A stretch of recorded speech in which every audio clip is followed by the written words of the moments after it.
listening to Resist and Restore, a podcast from the Circle of Hope Pastors where we're extending the table of our dialogue. I'm Johnny Rashid. I'm Rachel Sensenig. I'm Julie Hoke. And I'm Ben White. Happy New Year, fam. Here we are, 2021. 2020 lost. 2020 lost? Yeah. What's that Didn't mean? win. Didn't Kind of feels like I'm still in 2020. I'm not admitting defeat. We're still here. The new year always brings up new things and new opportunities, so I hope that we can embrace them, and I hope that you're finding ways, even in this pandemic, to start new things now. We're going to get into that later this show because we're talking about baptism, and baptism's a great way to start something new too. But let's start with some talkback, shall we? Ben, one of our listeners emailed us, and let's talk about that. Yes, the subject line is confession, so we immediately read it all for its juice. But I love confession juice. Actually, there was no personal confession. Our listener was just reflecting on our conversations about guilt and shame, which we've been talking about in this talkback section. We kind of keep this conversation going.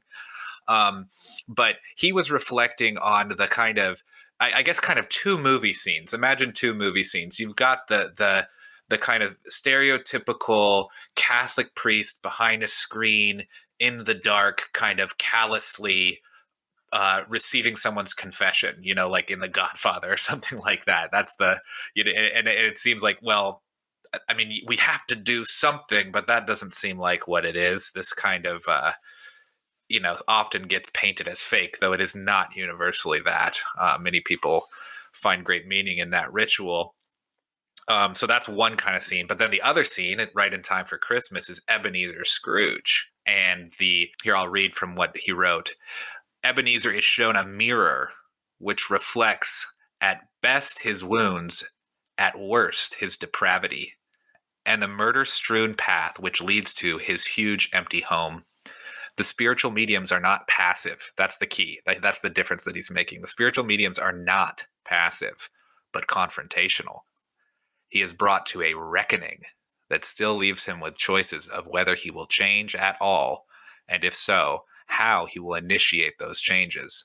In this way, Scrooge's reckoning is what equips him with the spiritual tools he needs to make decisions out of his awakened depth of understanding. His redemption story is communal, and he pours himself out into the streets of his city, beginning with those who have suffered from him, I'd say, most acutely.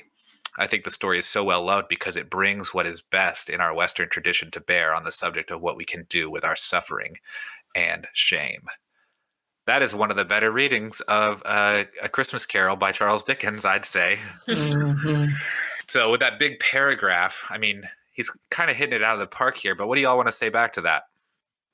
I think the Bible is full of Scrooge stories like this, where people not only confess their sin, but they repent. They turn things around. Things get better. Zacchaeus is a classic example, right? Where this tax collector defrauded a lot of people, but then after meeting Jesus, changed and made right what he made wrong. Mm-hmm. Yeah, that's the difference that Chris is drawing out here. I think he's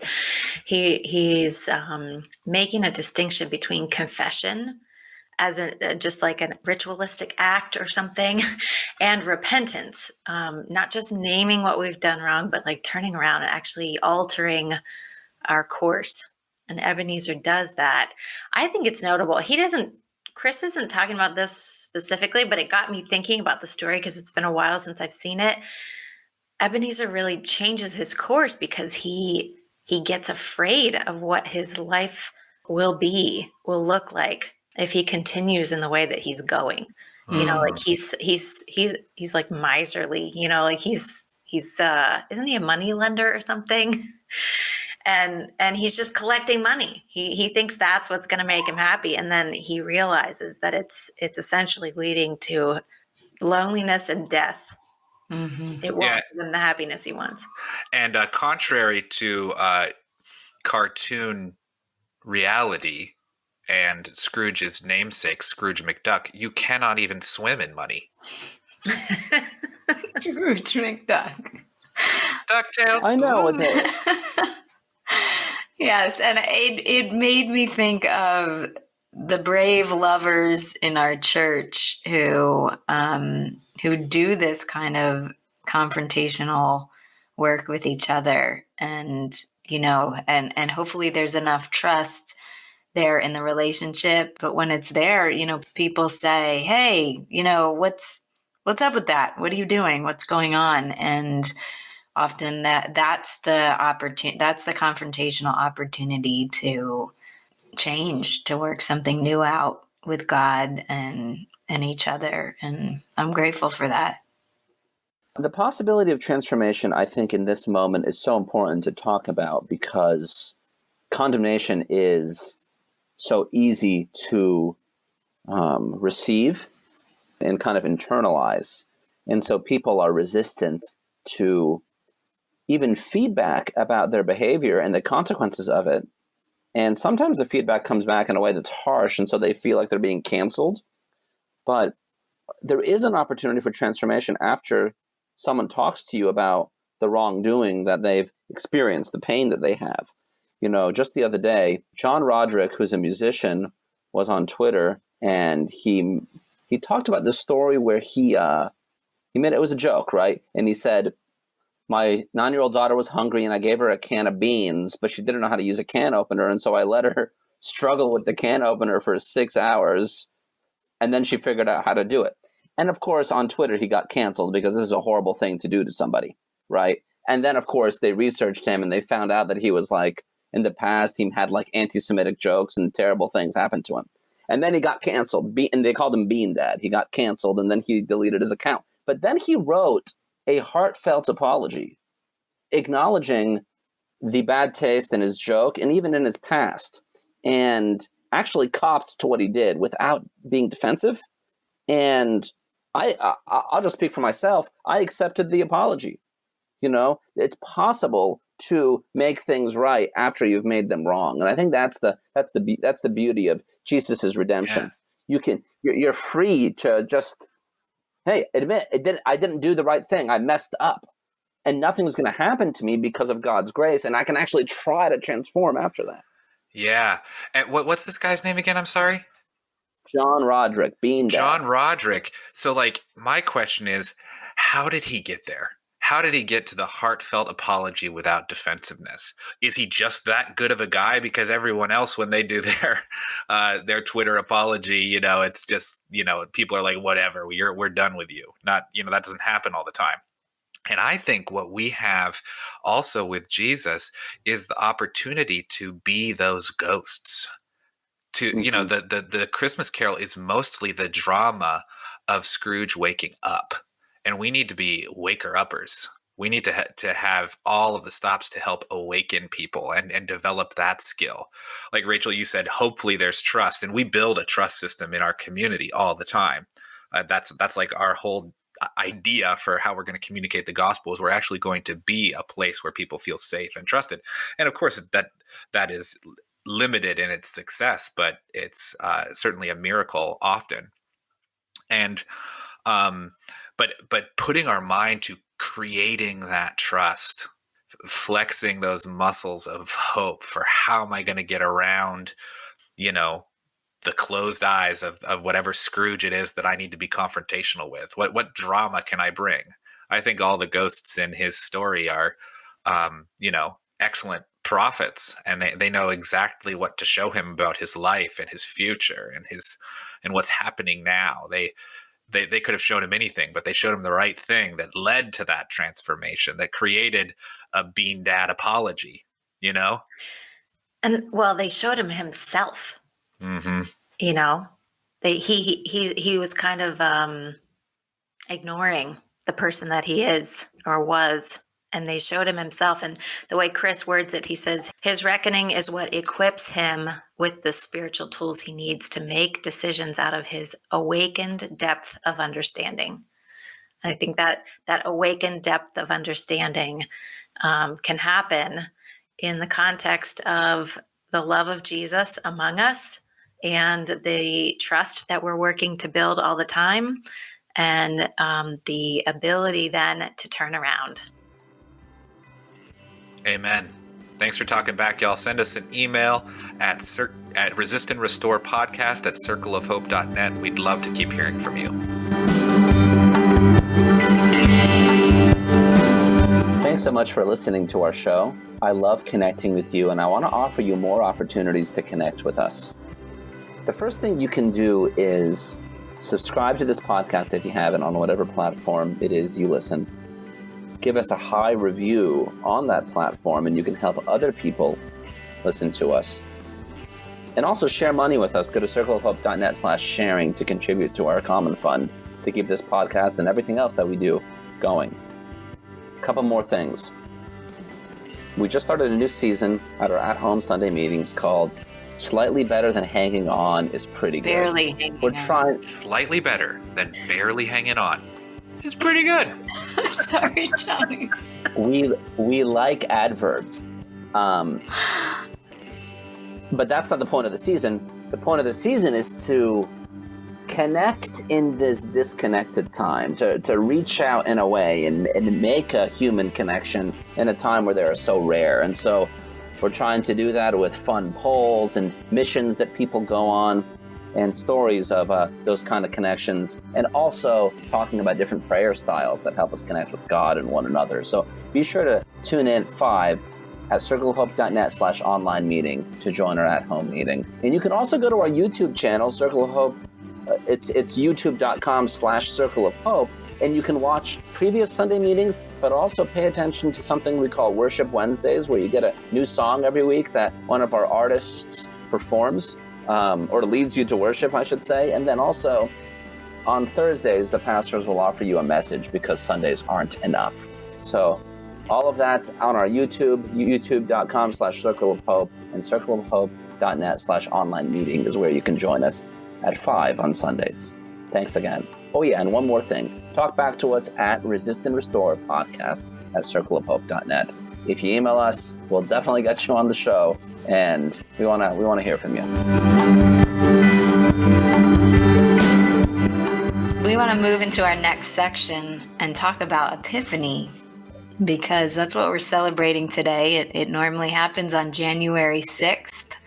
And this is one of my favorite church traditions because it kind of mashes up 2 stories in the Bible. The one story is the story of the Magi following the star, getting these signs in the sky, leaving their homeland and following the star to find the baby Jesus. And the second story that is traditionally celebrated in the Epiphany tradition is of Jesus's baptism.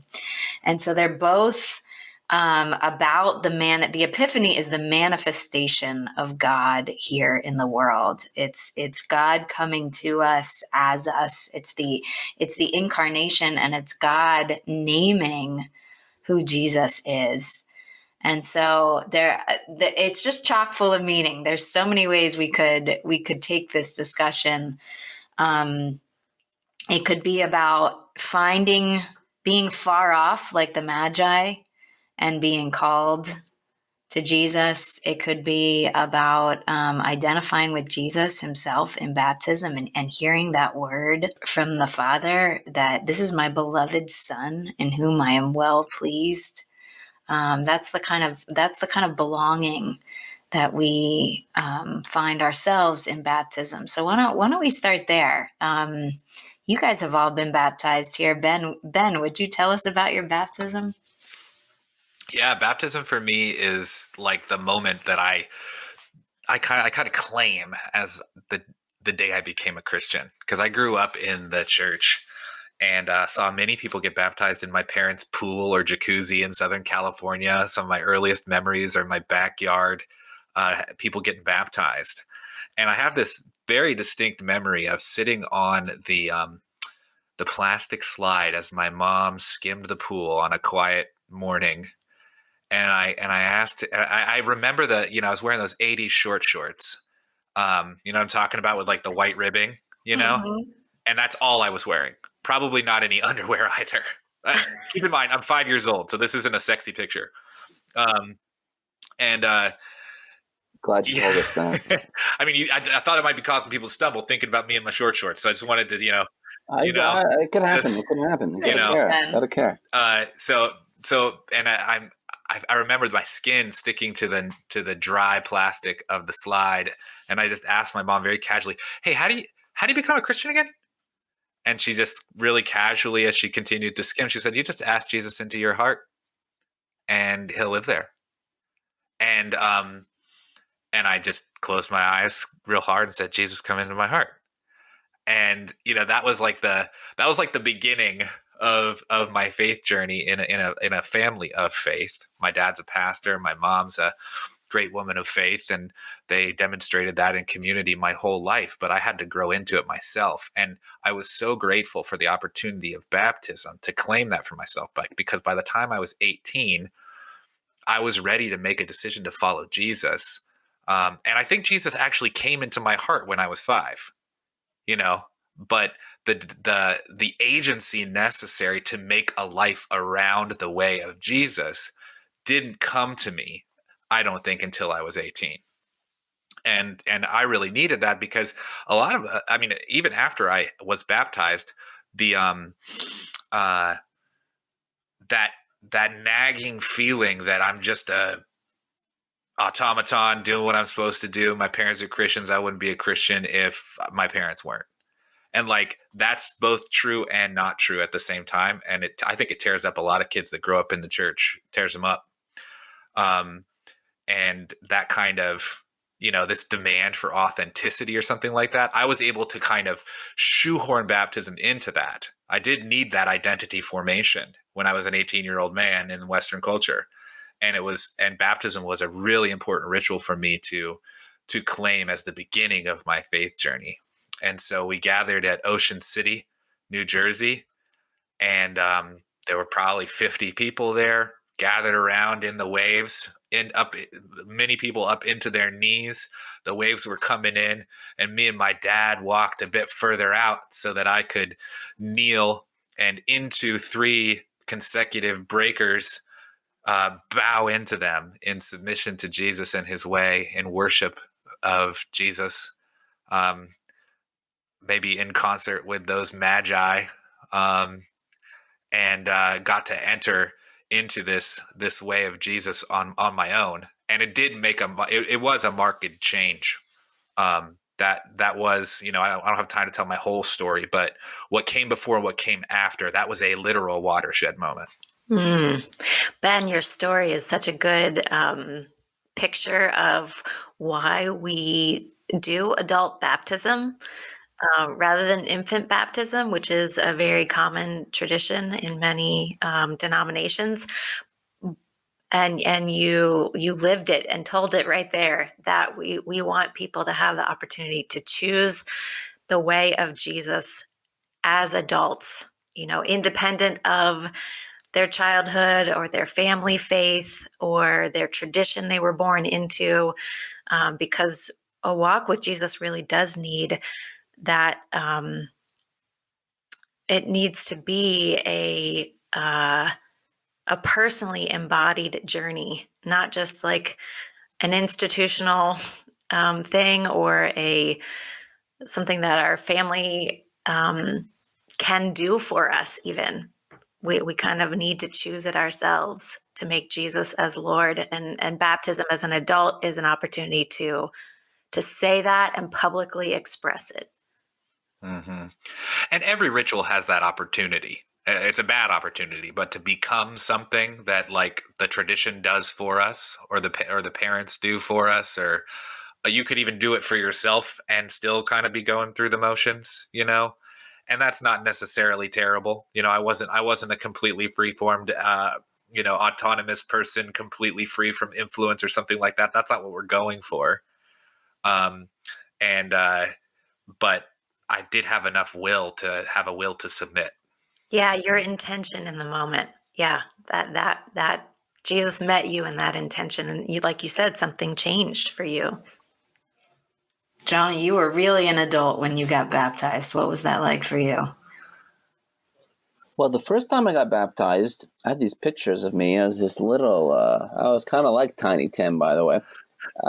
tiny, tiny baby. I was bald like I am now. And Assis Berti, which means Pastor Berti, that's the Arabic. Assis he was, is the pastor. Okay, cool. yeah.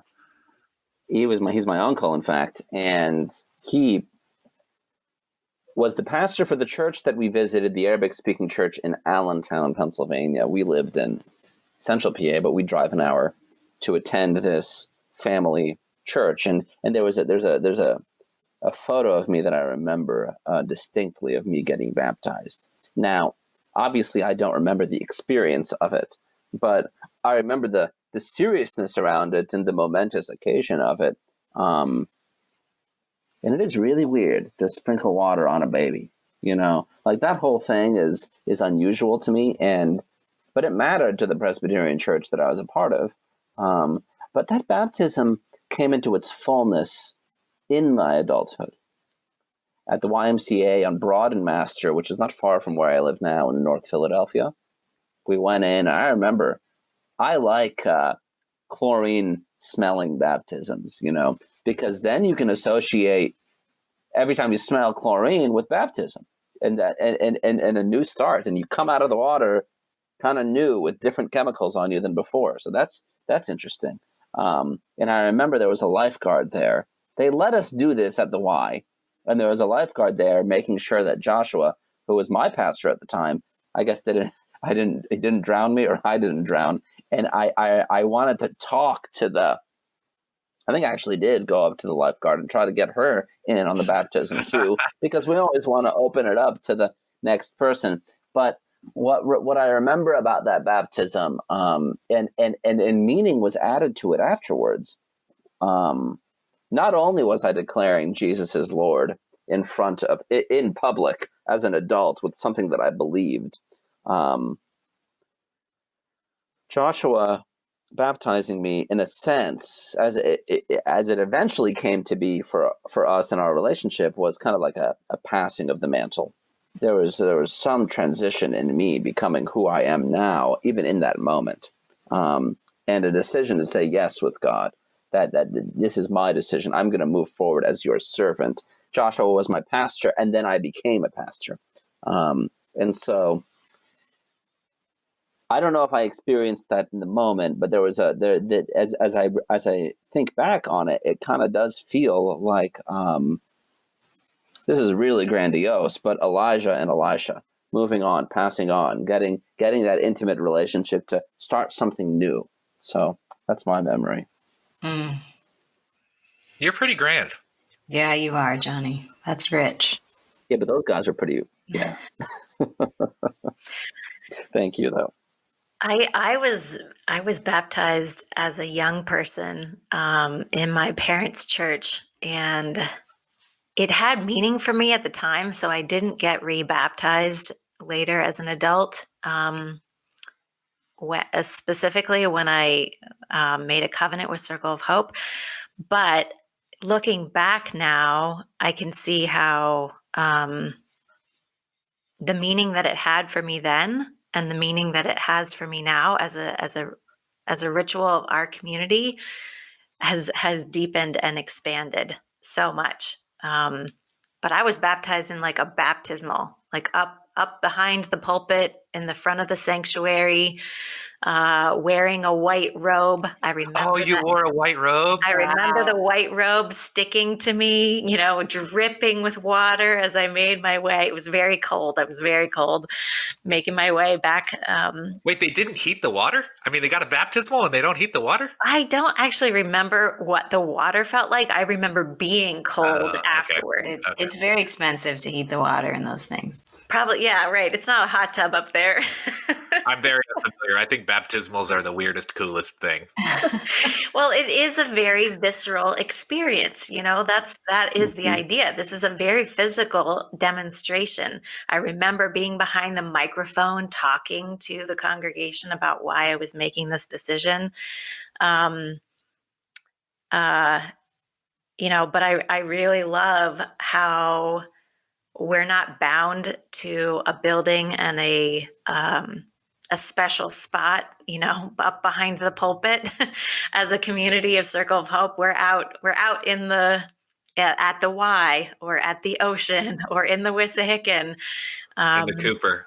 In the Cooper River, right? We can baptize people anywhere, because it is a public demonstration. And I think being here physically planted in Philadelphia and the region with you all has deepened this, the ritual of baptism and the meaning that it has for me and all those whose baptisms I have been present for and, participated in. Yeah, we baptize people like 4 times a year, and I've missed like 6 in all 23 years of Ever, yeah. And 4 of them were when I lived in another country, Wow. So I love baptisms, that moment of people coming out of the water. I think Jesus, just like the Holy Spirit descends on Jesus and says, "This is my beloved." I think that I get a little heaven torn open moment every time I watch a baptism. Yes. Mm-hmm. Mm-hmm. I feel that it's one of those moments. Somebody told me once, like, the best religion is when the invisible becomes visible, and I feel like baptism is that kind of moment for me. It's like, okay, this is what's really real. And what's real is that we belong to God, and Jesus is making a new family out of us. I felt that so viscerally one time I had a chance to baptize one of my undocumented friends, and it was like, okay, this is really this is what's real, that our family in Christ is bigger than any citizenship that we have to a particular nation. This is the new family. This is where we're headed together. And so, I feel that too in our gatherings every quarter when we do baptisms. Yeah, this is the new kingdom too. It's a family structure, but it is also a new reign. It's a new power structure as well. Mm-hmm. Our original we baptize people as adults because we come from this tradition called Anabaptists, which came about in the 1500s. And Anabaptist means re-baptizers, because everyone got baptized as a baby as a function of their citizenship in the country in which they were born.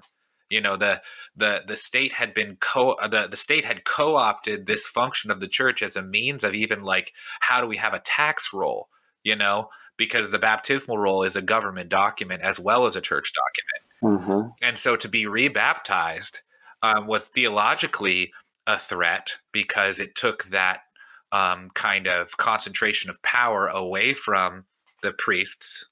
But it was also a threat to the state, because it took the identity away from the state. The state does not define you. And if anything has gotten more clear since the 1500s, the state wants to define you and make you who you are and tell you what your identity is and your value is. That's its primary aim. Even if it's not trying to do that explicitly, that's what the state does. And we are saying no to that when we let Jesus identify us and we get baptized in the name of the Father, Son, and the Holy Spirit. And that's who we are now. Mm-hmm. And Americans really have to play that up, because in this country, as opposed to in the European church, which codified your faith and your citizenship in your baptism, this country doesn't do that. But what Ben's saying is right. It still does something. It still names you in a certain way. It does it implicitly. The explicit is better, because you can say no to that more easily. Yes.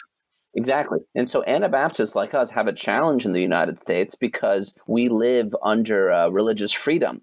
So the freedom that the Anabaptists wanted from the state is purportedly given to us by the state in the U.S., even though it's fraudulent. And you must, I think you have to resist that and actively say it. So Jesus is Lord then isn't a statement of religious freedom.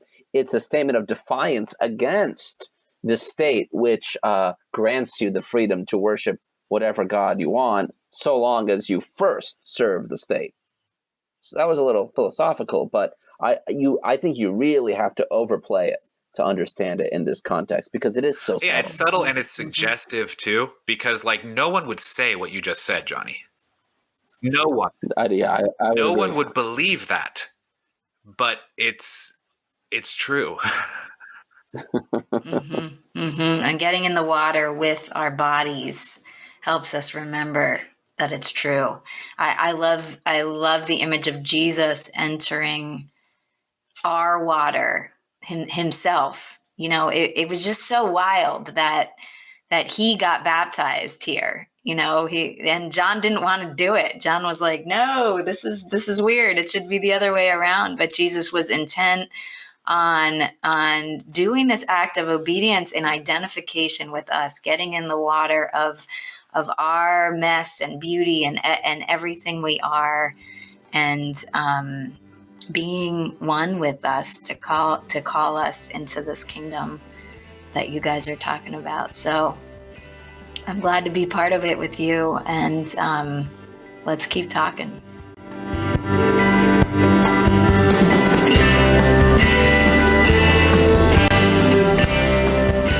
Our last section here is spiritual show and tell, and we want to share something that's been nourishing our soul, because we hope that it could nourish yours if you're looking for it. Or you could write to us and tell us what's nourishing your soul. We'd love to hear that too. Pastors, what is nourishing your soul in this new year? Well, last week I broke my back. Not broke it, right? No, yeah, there are people that actually break their back. No, I like pinched my sciatic nerve, so I had to lie in bed a lot on my vacation. It was perfectly timed. And I read 2 novels, Out of the Silent Planet and Perelandra by C.S. Lewis, which are brilliant works. They're about space travel and God, and this kind of strange, bigger than we understand reality of how the cosmos works, which includes these sub-gods that are in charge of different planets. And one of the sub-god in charge of our planet is Lucifer. He's the king of the air, the ruler of the air. You know, this is biblical kind of stuff. So C.S. Lewis is kind of just making a whole mythology about this. Who is Lucifer? Lucifer, like Satan, the prince of evil. And so our planet is called Volcandra, which means the silent planet, because it's cut off from the rest of the cosmos, like Perelandra and what's Mars called? Malacandra. Okay, I'm going too long, but I have to kind of paint the picture, because he's just kind of creating this whole new reality. None of this is true, by the way. It just reveals something about I mean, maybe it's true, but unlikely. Certainly not with these names. C.S. Lewis invented all this stuff to try to get at the heart, which is what he's beautiful at doing. You know, he's always just inventing these kind of mythological stories that reveal something about our experience as humans in relationship with God. And the images that he comes up with in Perelandra especially are just so amazing. And so he's imagining and describing in great detail all of these new animals and plants on Perelandra, which is this planet that was populated after Jesus had redeemed the cosmos. And so it's a new Adam and Eve who are experiencing the perfection of the garden and deciding not to leave it. So good. Okay, finally I'm getting to my quote. But the Earth person who goes to Perelandra to help with this process and fight the evil one, who also ends up there to try to tempt these new Adam and Eve, called the King and the Queen. They live in this beautiful place, and there are these big bulbous bubbles that form out of these trees that, when you pop them, they splash all over you with this fragrance, and it's like just like the most exquisite experience that he's ever had. this Earth man named Ransom who goes there, and he says perhaps the experience had been so complete that repetition would be vulgarity, like asking to hear the same symphony twice in a day. And that struck me so strongly, especially in the midst of the excess of Christmas and all of the cookies. It made me ready to delight in little bites and get spiritual showers, or even a shower, like in my bathroom. Just like kind of crawl out of the end of 2020 and start enjoying the world as it was meant to be enjoyed, as opposed to the vulgarity that it can often slip into, and my life is prone to. So that really nourished my soul. And I'm sorry that took so long to kind of paint the picture, but it required that much context. Seeing people yearn has nourished my soul. And there's two examples of this. First, I was listening to another podcast, the New York Times Daily, and listening to how Stacey Abrams was organizing people in Georgia for the runoff elections that just happened. And that alone is a cool thing, and God bless Stacey Abrams. But she figured out how to rally all these folks because her parents were pastors, and she read church building books, church growth books. And I thought to myself, I appreciate that the wisdom that the church has collected is salient and can continue. She was yearning for something more and found it that way. So that was encouraging to me. And then also, the movie Soul nourished my soul. Now, I have a live blog post about my issues with the movie because I had some. But what it captured was Joe, the black middle school teacher who wants to be a jazz pianist, and 22, this pre-human entity. What they're struggling with in the movie is yearning for meaning, yearning for essence, wanting something more. I have an answer to that question in the person of Jesus. And I think that meaning precedes their existence, and they don't have to figure it out during their existence. But their desire for wanting something more, I think, resonates with me. And I think speaks to the whole zeitgeist, the feeling of the era, where people are wanting more, and 22 finds that something more in part in the universal goodness of a slice of New York pizza. And there it was for me. This thing is fundamentally good. Pizza's goodness, yes. Pizza's goodness precedes its existence. And that's important. 22, just for the record, 22 is a character in the movie as well. Yeah, that's her name. Her name is 22, and she's played by Tina Fey. And the universal meaning that she finds in the pizza gave me hope, too. That it's possible for us to have a universal meaning. And that even though, and I don't think the movie was a philosophical treatise particularly, I think it was fairly disorganized. But even in this current mood, there is a belief and a desire for something that is universally good. And even if it was pizza in the movie, it could be something else now. So that's where my hope is. It was also Pops to Go.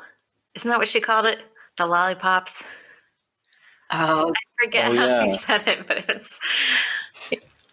And it was the little Pinocchio maple spinner seed as well. You have to watch the movie. Yeah. We're I think we're spoiling, guys. This movie just came out. Mm-hmm. And Tina Fey is awesome. Too bad. Disney Plus, man, on demand. Get it going. You got like one day before spoilers start. Just free reign on spoilers.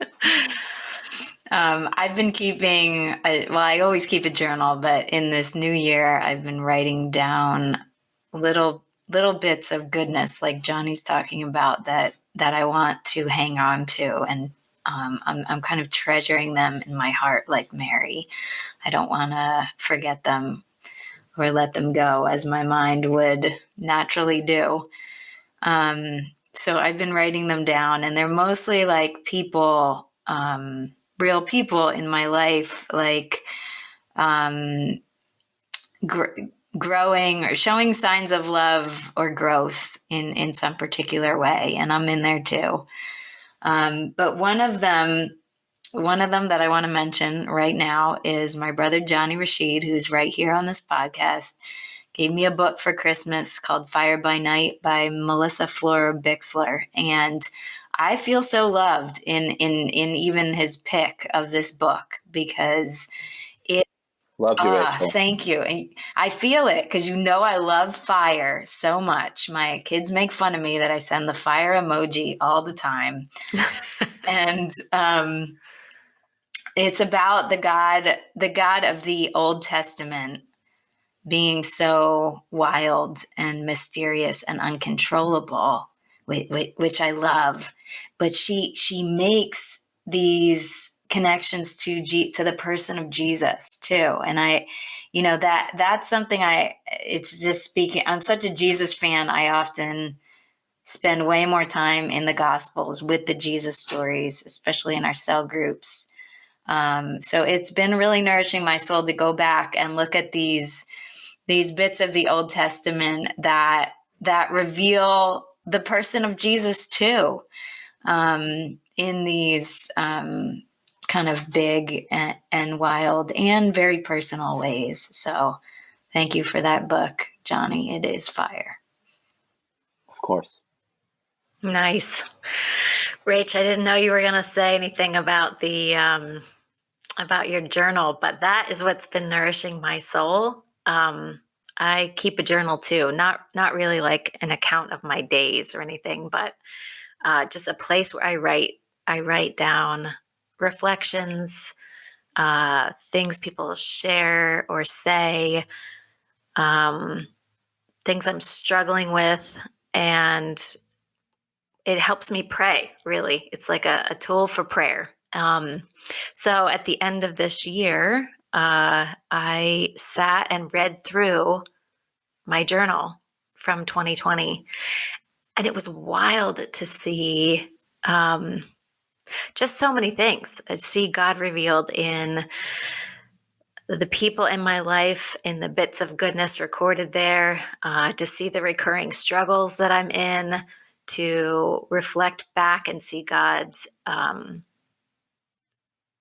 God's movement in my life, in the life of our church. So it was nourishing my soul to reflect that way. But I'm offering it here, hoping that for any of you who are considering that kind of practice in this new year, to give it a try. I have found I've used different kinds of journals different years, and there's a specific style that I like. I've found that I have a preference, and I was looking online for a new one because I basically came to the end of this with the end of the year, and I could not find another copy of this journal in the style that I wanted. But I was out running around, and I decided to stop and run into Barnes & Noble, and I walked in and headed straight for their section, and right there was the last one of the same brand, of the same style, with the spiral bound. But anyway, I was so happy. It was like a gift from God for me to like keep at this discipline, which helps to form my heart and give me eyes to see and ears to hear what God is doing. So I hope you find new practices in this new year that nourish your soul, and feel free to write and tell us about them. We love to hear from you.